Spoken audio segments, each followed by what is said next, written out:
Listen, my people, you're about to enter a beautiful land, a land full of big cities, tall walls, and strong nations. But be careful. What you see might tempt you to forget who you are and whose you are. The Israelites stood on the edge of the Promised Land.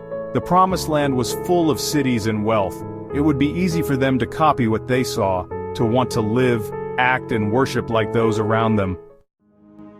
The Promised Land was already home to 7 strong nations and had 3 big problems. 1. Immorality. They believed sex brought fertility.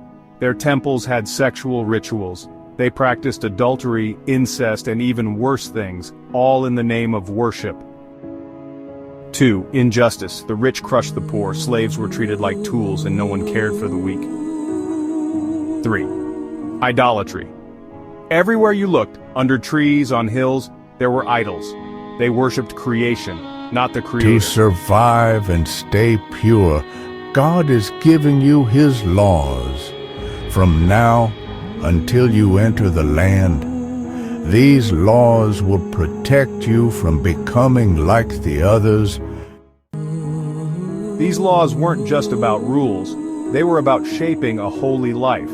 Lesson 1. Worship one God. There's only one God and you must worship Him alone. These laws may seem mixed, some about offerings, others about business, some about family, but this was intentional.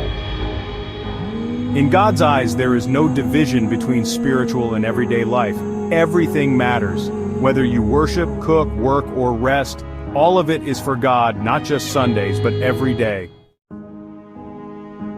Some laws may seem outdated, like rules about slaves, but remember this was 4,000 years ago.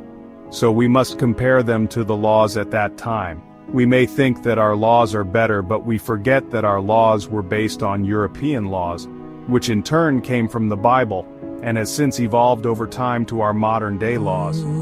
Compared to other nations, these laws were revolutionary. Slaves had rights. Women were protected. Even kings had to obey God. Thou shalt not. These were not human rules. They were divine commands, clear, strong, uncompromising. Yes, some laws feel strange today, like not mixing wool and linen, but these weren't about fashion. They were about staying pure, not mixing with the wicked cultures around them. God said, "Don't muzzle the ox while it works." But it wasn't just about animals. Paul later explained, this means treat your pastors well who are laboring for them and those who serve in the work of God.